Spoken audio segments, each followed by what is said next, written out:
Welcome to John's Tarot.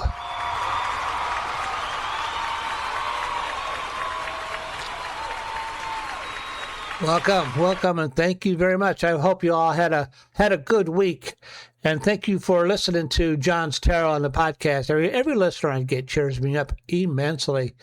Well, this is kind of the first week of semi-retirement for me. And as a result, I think I'm going to do 3 videos this week. I'll keep the videos about one every other day. And I'll do the best I can.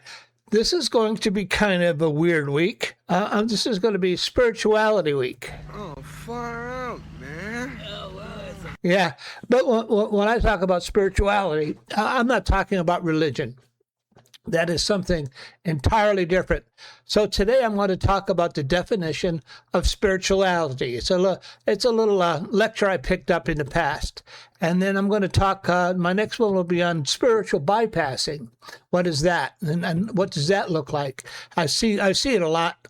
And then my third one, I'm going to talk about Father Chad Ripperger. And some of my impressions on him and some of the things that he's a really impactful speaker.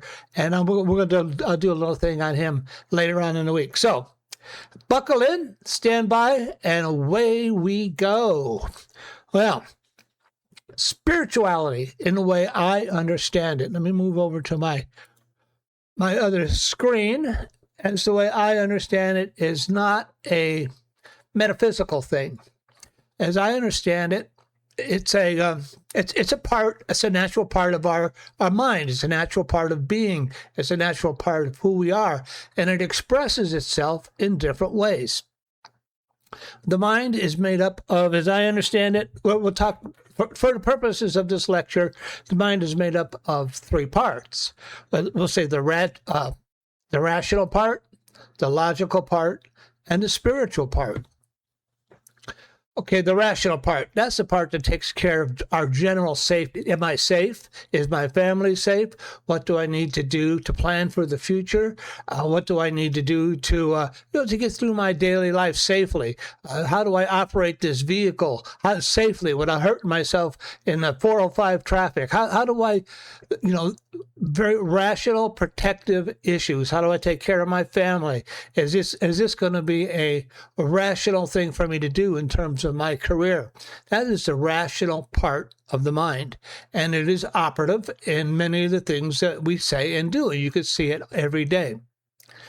There's a second part of the mind. I call it the logical part of the mind, or the analytical part would be a more succinct way of phrasing it. When I say analytical, this is higher mathematics, planning.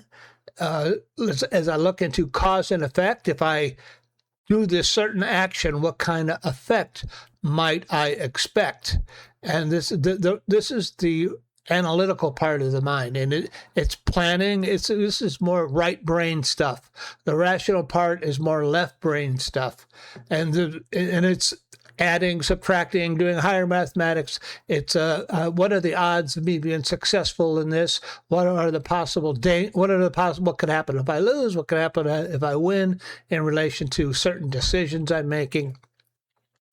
And that is what I call the analytical part of the brain, or the logical part. The third part of the mind is what I call the spiritual part. Now, the spiritual part of the brain will manifest itself in different ways. It's not, I don't mean to refer it in terms of religion. That is outside the goal of this lecture.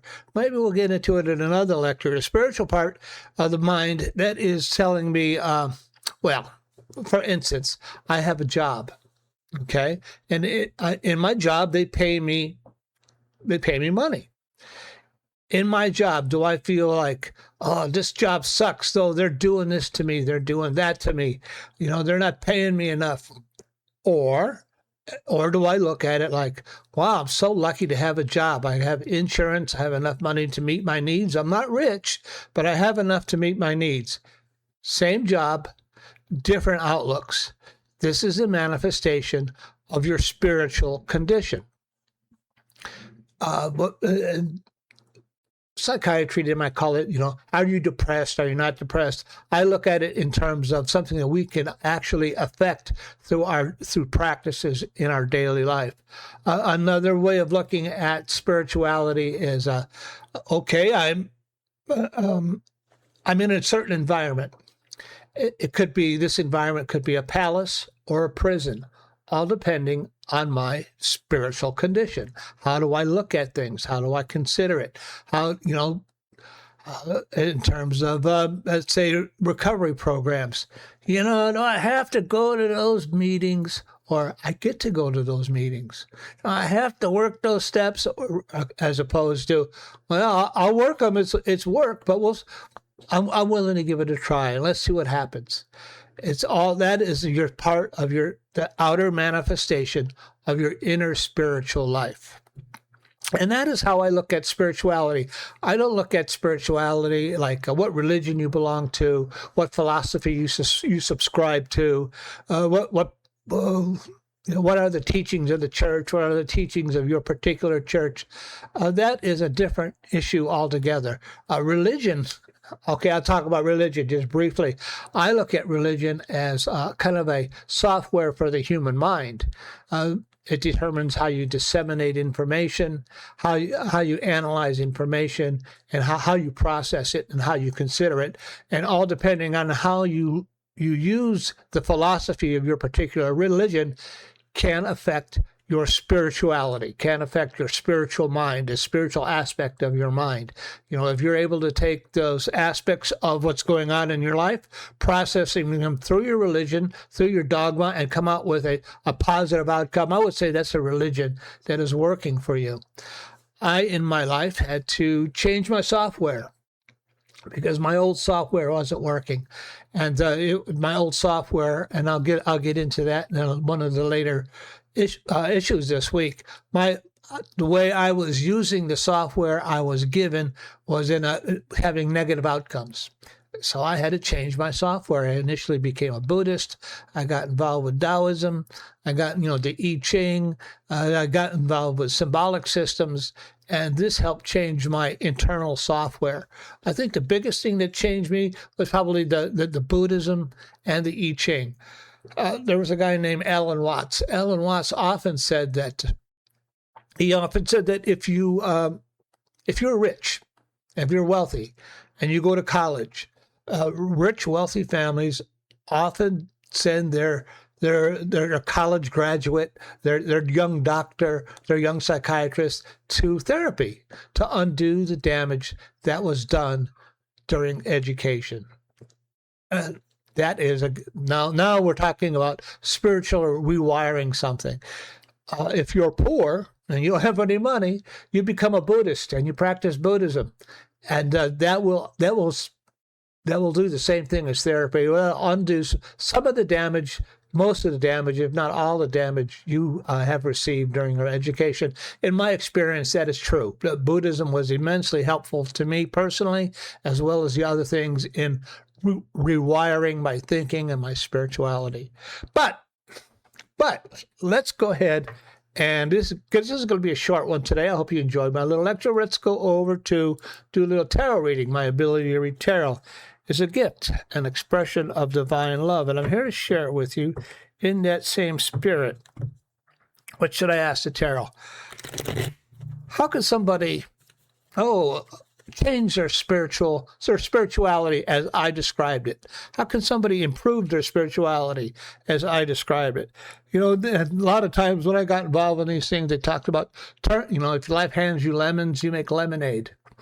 If you're given negativity, if you're getting negative problems, you got to think of it about as this is given to me as a lesson I need to learn as a way to progress. But according to the tarot, how can we improve our spiritual condition? I think that's a good way to say it.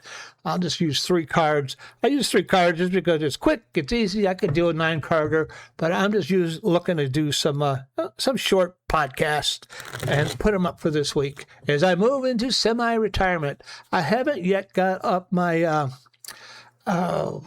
ability to do live readings for people. I'll be working on that later in the week, and maybe I'll have it up by next week. We'll see. I just got to sit down and do it. I've been working on, I worked on other things yesterday. How can we improve our spiritual condition? What are some of the methods we can use to improve our spiritual condition? How can we improve our outlook, our spiritual condition? How can we do that? And I'll cut the deck, and I'll do 3 cards. Now, if you're involved in a 12-step program, we got this place locally for me. It's called Charlie Street. And this is a way to improve your spiritual condition. Charlie Street is a detox for indigent people. And, I may have a personal problem.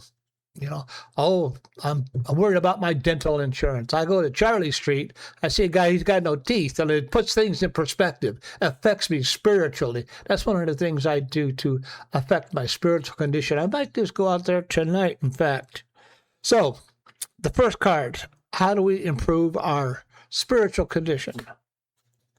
Oh, that is the 6 of Wands. Everything is a win.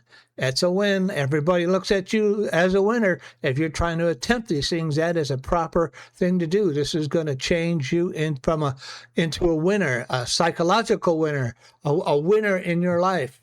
If you improve your spiritual condition, you'll never be a loser, because everything that happens to you in your life will just be an opportunity to learn, a challenge to overcome.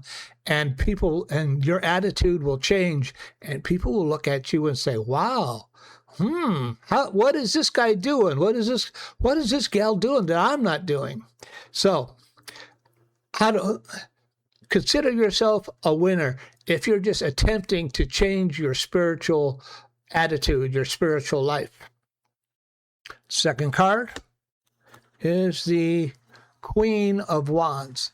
Queen of Wands is a best kind of leader. She's focused. She's intense. Sometimes she uses occult methods. You see the cat below her. And she gives rise to new ideas, new concepts. She's stable. She's somebody that will succeed. And she's always looking for success. So, as you move through your life and you meet obstacles, and look for the flower, look for the sunflower, and I talked about making lemonade out of lemons. Look for the positive in each obstacle that you face, and this is going to lead you into a type of success. Now, we all have obstacles, we all have problems. It's hard when you're in the midst of a problem to look for, what is this obstacle trying to teach me? What is this situation trying to teach me? That is the cat, the occult message, the hidden lesson in the things that you encounter.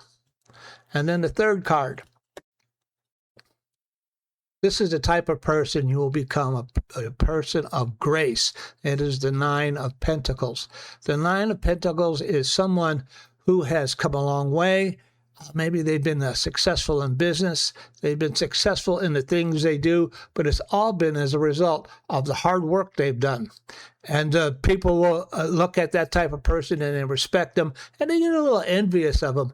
But all the things you will accomplish at the end of your life, at the end of this long road of life, you'll be proud of, and you'll say to yourself, I did this. And that is a opportunity to look back at your life and say, I led a successful life. Maybe I didn't make multi-millions of dollars, but I've become the type of person I've always wanted to become. Well, I'm going to go ahead and wrap this up for this week. Goodbye, Professor Marvel, and thanks a lot. Well, it was my pleasure. If not necessarily for this week, at least for today. I hope you all have a good day out there. And remember, be careful, be cool, be kind. And remember, find courage, have faith, and I will see you later on in the week. Okay, bye-bye.